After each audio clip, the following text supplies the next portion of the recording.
Yeremiya 24-cü fəsil. 2 səbət əncirlə müqayisə.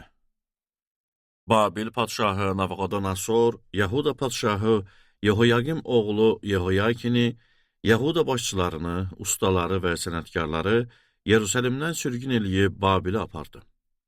Bu hadisədən sonra Rəbb mənə öz məbədi önündə qoyulmuş 2 səbət əncir göstərdi.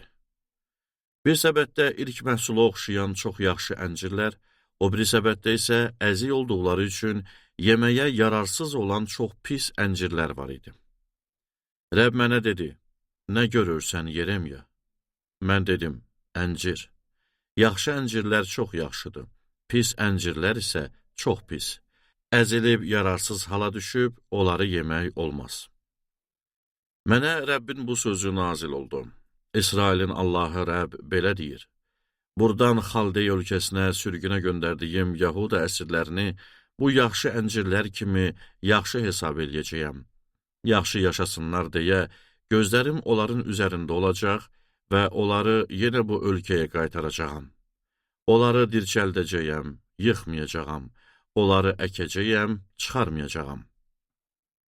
Onlara ürək verəcəyəm ki, mənim Rəbb olduğumu bilsinlər. Onlar mənim xalqım, mən də onların Allahı olacağam. Çünki onlar bütün qəlbləri ilə mənə üz tutacaq. Rəbb belə deyir. Amma Yahuda padşahı Sidqiyanı, onun başçılarını, Yerusəlimdə salamat qalıb bu ölkədə yaxud Misirdə yaşayanları yeməyə yararsız olan əzik əncir kimi eləyəcəyəm. Onları yeryüzünün bütün ölkələrinin qarşısında dəhşətli hala salacağam. Onlar sürgün elədiyim hər yerdə rüsvay olub ibrətə çevriləcək, kinayə və lənət qazanacaqlar. Özlərinə və atalarına verdiyim torpaqdan silinib qutarana qədər üstlərinə qılınc, aclıq və vəba göndərəcəyəm.